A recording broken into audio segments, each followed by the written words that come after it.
Food is to our body what fuel is to an automobile. It contains biomacromolecules such as carbohydrates, proteins and lipids, as well as vitamins and minerals which enable our body to perform functions such as respiration, excretion, and so on. However, our body is incapable of using certain biomacromolecules such as carbohydrates and proteins in their original form. It therefore relies on the digestive system to break down food and convert the biomacromolecules into smaller, simple and absorbable molecules. Our digestive system comprises the alimentary canal or the gastrointestinal tract and the digestive glands. The alimentary canal, the long pathway through which food enters the body and solid wastes are digested, includes organs such as the mouth, pharynx, esophagus, stomach, small intestine, large intestine, and anus. If we observe the structure of an alimentary canal, we will see that the mouth, the anterior opening of the alimentary canal, leads to the oral cavity or buccal cavity, which contains the teeth and the tongue. Each tooth in the cavity is embedded in a socket of the jawbone, forming a type of attachment known as a thecodont. The hard, chewing surface of the tooth, made up of enamel, helps in chewing and breaking down of food. Interestingly, human beings develop two sets of teeth during their lifetime and are hence known as diphyodont. The permanent teeth in adults are of four types. Incisors represented by I, canines represented by C, premolars and molars represented by PM and M respectively. The arrangement of teeth in the upper and lower half of the jaw, in the I, C, PM, and M order, is expressed using the dental formula 2123 upon 2123. The tongue, the second member of the oral cavity, is a freely mobile muscle attached to the floor of the oral cavity by the frenulum. The upper surface of the tongue is covered with papillae, small projections arranged in a row, some of which have taste buds. The tongue helps push food from the oral cavity into the pharynx, a passageway for air and food. The pharynx opens into the windpipe or trachea and esophagus, a narrow tubular muscular organ. When food moves through the pharynx and approaches the esophageal entrance, a flap of elastic cartilage tissue called the epiglottis reflexively closes, thereby preventing the food from entering the windpipe. The esophagus conducts the food from the pharynx to the stomach. At the end of the esophagus lies the gastroesophageal sphincter, a one-way valve that allows food to enter the stomach but prevents it from regurgitating. The stomach, a J-shaped sac, is located in the upper left part of the abdominal cavity between the esophagus and the first part of the small intestine called the duodenum. Gastric acid inside the stomach digests the food we eat. The stomach is made of three major parts: a fundic region, cardiac portion, and a pyloric portion. At the end of the pyloric portion lies the pyloric sphincter, which regulates the flow of the churned food from the stomach into the duodenum, the first part of the small intestine. The duodenum is followed by the jejunum and ileum that make up the rest of the small intestine. While the duodenum is the short, U-shaped portion, the jejunum is the long, coiled portion. The ileum, on the other hand, is a highly coiled region that opens into the large intestine. The large intestine, which is the second last part of the alimentary canal, is divided into three regions, namely the cecum, colon, and rectum. The cecum, a small blind sac which hosts some symbiotic microorganisms, is not as developed in humans as in ruminants. Moreover, in humans, the cecum gives rise to a narrow finger-like tubular projection called the vermiform appendix, which is a vestigial or functionless organ. The cecum opens into the colon, which is divided into an ascending, a transverse, and a descending colon. The descending part of the colon leads to the rectum, a bag-like structure which stores undigested food as fecal matter till it can be passed out. The rectum leads to the last member of the alimentary canal, the anus, which digests the undigested food remains. The wall of the anus, as well as other organs of the alimentary canal, is made up of 4 layers of tissues, namely the serosa, muscularis, submucosa, and mucosa. The serosa, the outermost layer, is made up of a thin mesothelium along with some connective tissues.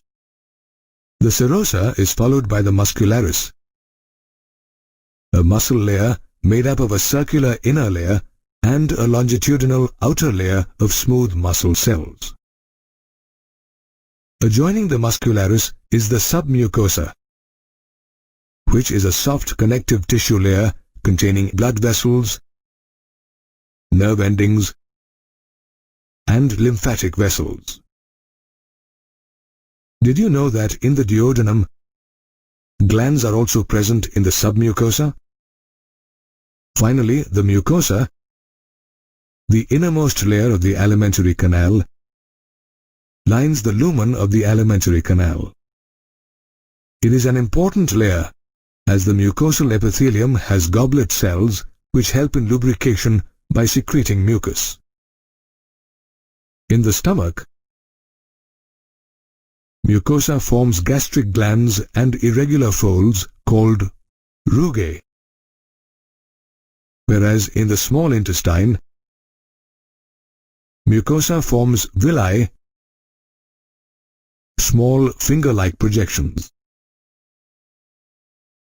The mucosa also forms crypts, called the crypts of Lieber-Kuhn, between the bases of the villi.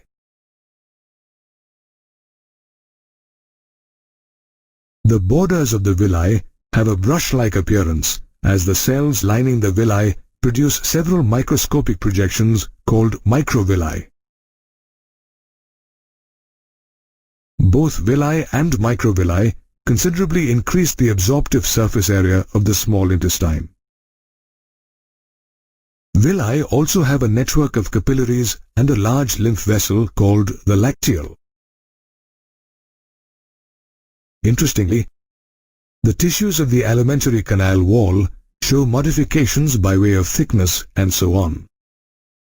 Apart from the alimentary canal, the digestive system also consists of the salivary glands, liver, and the pancreas. which are collectively known as the digestive glands. The salivary glands, located just outside the oral cavity, secrete salivary juices into the cavity. There are three pairs of salivary glands.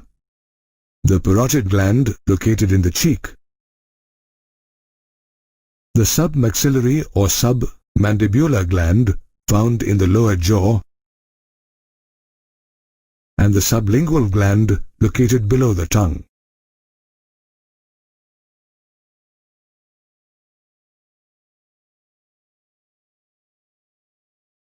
The liver, the largest gland of the body, is located in the abdominal cavity, just below the diaphragm.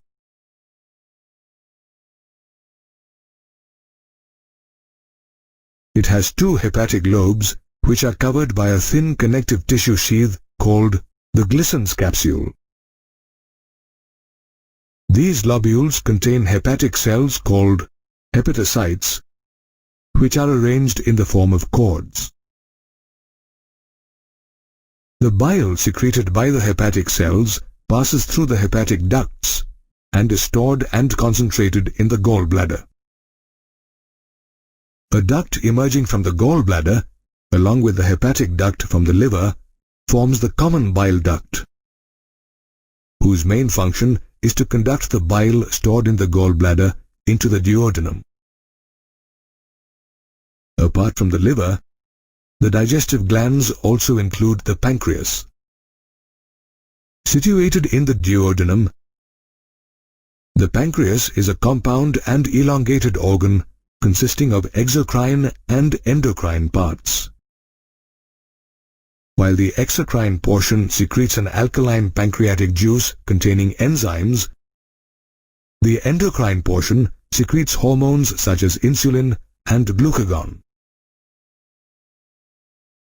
The pancreatic duct, which carries the pancreatic juices from the exocrine portion, joins the common bile duct, and both of them open into the duodenum as the hepatopancreatic duct, which is guarded by the sphincter of Oddi. Together, the organs of the alimentary canal and the associated glands digest the food we eat and digest the undigested food. Every day, our body performs several important functions such as respiration, digestion, excretion, to name a few. Of these processes, digestion is a vital one, as it provides energy to the body by converting complex food into smaller, simpler and absorbable molecules. The digestion process begins the moment we put food into the oral cavity through our mouth. The teeth, present in the oral cavity, masticate the food, while the tongue mixes it with saliva, which is rich in electrolytes such as sodium, potassium, chloride, and bicarbonate ions, and various enzymes such as salivary amylase and lysozyme. Each of the salivary components has its own function. For instance, the salivary amylase, a carbohydrate-splitting enzyme, initiates the process of digestion in the oral cavity by hydrolyzing nearly 30% of food starch into a disaccharide or simple sugar called maltose. Whereas lysozyme acts as an antibacterial agent and kills microbes present in food substances, thereby preventing infections. Mucus, on the other hand, lubricates the food and helps the masticated food particles stick together to form a bolus. Thereafter, the bolus passes through the pharynx and then into the esophagus by the process of swallowing or deglutition. Once the bolus enters the esophagus, a series of wave-like muscular contractions known as peristalsis pushes it down the esophagus and towards the gastroesophageal sphincter, a one-way valve that conducts the bolus from the esophagus into the stomach.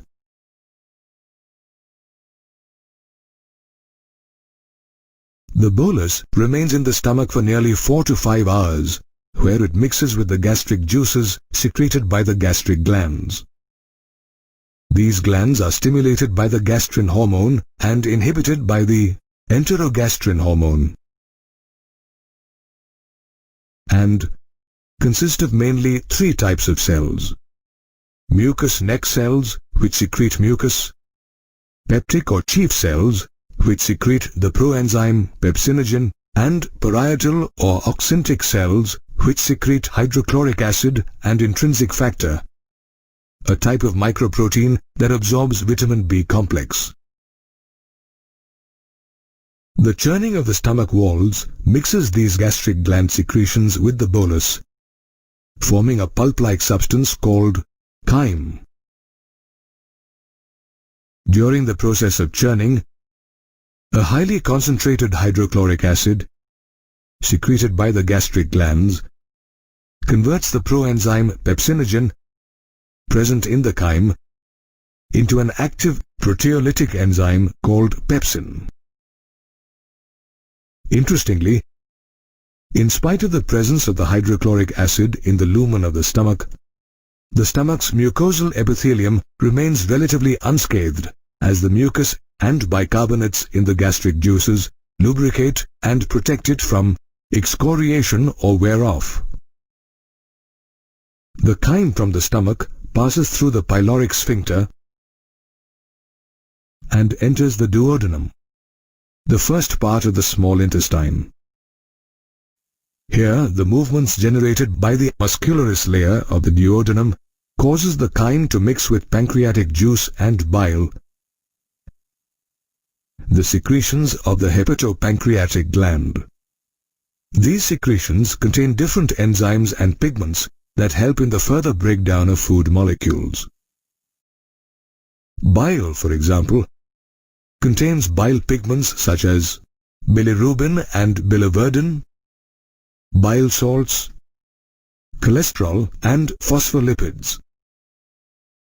On the other hand, pancreatic juice consists of inactive enzymes such as trypsinogen, chymotrypsinogen, procarboxypeptidases, amylases, lipases, and nucleases.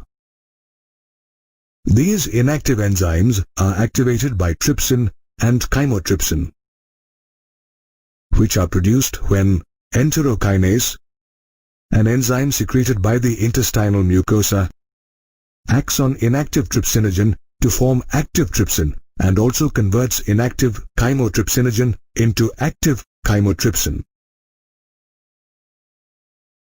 The bile and pancreatic secretions now start converting complex molecules of the chyme into simpler forms.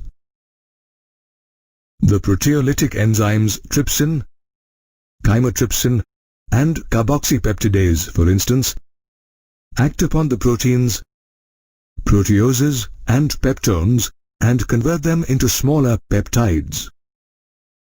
Similarly, the pancreatic amylase hydrolyze the carbohydrates into simple sugars or disaccharides. On the other hand, enzymes such as lipases break down fats into diglycerides and monoglycerides with the help of bile, whereas nucleases acts on nucleic acids and forms nucleotides and nucleosides. In the final steps of digestion, the end products synthesized by the action of bile and pancreatic juice are further converted into absorbable molecules by intestinal juice or succus entericus that's secreted by the walls of the intestine.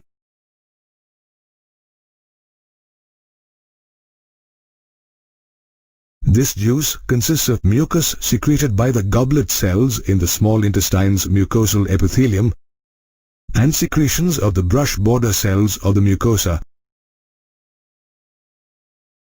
and contains several enzymes such as disaccharinases, dipeptidases, lipases, and nucleosidases. The simple substances produced in the duodenum are absorbed in the jejunum and the ileum regions of the small intestine. On the other hand, the undigested and unabsorbed substances, called feces, enter the cecum region of the large intestine through the ileocecal valve. The feces then travel through the colon, which absorbs water, minerals and certain drugs in the feces. The colon also secretes mucus, which adheres the undigested waste particles together and also lubricates them for easy passage. The fecal matter enters the rectum, where it is temporarily stored till defecation. Interestingly, for proper coordination of different parts of the gastrointestinal tract, its activities are under hormonal and neural control. For instance, local hormones produced by the gastric and intestinal mucosa manage the secretion of digestive juices. On the other hand, the sight, smell or presence of food in the oral cavity leads to saliva secretion. Similarly, gastric and intestinal secretions such as pepsin and hydrochloric acid are also stimulated by neural signals. Neural mechanisms can also moderate the muscular activities of different parts of the alimentary canal, both local and through the central nervous system.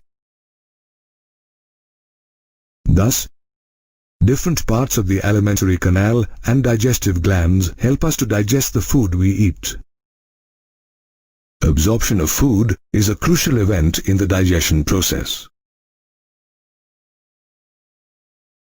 After complex food has been broken down into smaller components, it needs to be absorbed into the blood and lymph so that it can be transported throughout the body. Although absorption takes place in different parts of the alimentary canal, such as the mouth, stomach, small intestine, and large intestine, maximum absorption occurs in the small intestine. The villi on the intestinal wall increase the surface area of the small intestine and help to efficiently absorb the digested nutrients such as glucose, fructose, amino acids, and electrolytes. These nutrients from the food pass through the intestinal mucosa into the bloodstream and are distributed throughout the body. Absorption takes place in the intestinal mucosa through passive transport and active transport. In passive transport, there is no expenditure of energy. There are three types of passive transport: simple diffusion, facilitated transport, and osmosis that assist in absorption. Small amounts of glucose, amino acids, and electrolytes such as chloride ions are generally absorbed from a higher to a lower medium by simple diffusion, whereas fructose and some amino acids are absorbed down a concentration gradient with the help of a specific carrier protein through facilitated diffusion. On the other hand, transport of water takes place from a dilute to a concentrated medium through osmosis. Absorption also takes place from a lower to a higher medium through active transport, which is much quicker and requires energy. Nutrients such as sodium ions, glucose, galactose, and amino acids are transported actively. Unlike carbohydrates and proteins, fats are not absorbed through the intestinal villi. Fatty acids and glycerol are insoluble in water and therefore cannot be absorbed by the intestinal cells directly. They are first acted upon by bile salts to form small spherical droplets called micelles, which can easily move through the intestinal mucosa. As micelles enter the intestinal mucosa, they are coated with protein to form small fat globules called the chylomicrons, which are transported into the lymph vessels called lacteals in the villi. These lymph vessels ultimately release the absorbed substances into the bloodstream. Besides the small intestine, other parts of the digestive system also play a role in the absorption process. For example, certain drugs are placed in the mouth under the tongue so that they can be absorbed directly into the blood capillaries. The stomach wall directly absorbs certain foods, including simple sugars and alcohol, and they do not remain in the stomach. While water, some minerals such as potassium and sodium, and drugs are absorbed in the large intestine. These absorbed nutrients are transported to different tissues of the body through the blood vessels, and this process is called assimilation. However, the digestive wastes pass through the large intestine, where water is absorbed and waste is solidified into feces. The fecal matter moves towards the rectum due to peristaltic waves in the walls of the colon, which finally eliminates the waste through the anus. If the digestive system does not function as smoothly as it should, it results in different types of disorders. Inflammation of the intestinal tract takes place when there are bacterial or viral infections. Parasitic infections are caused by tapeworms, roundworms, hookworms, pinworms, and others that usually infect the intestine.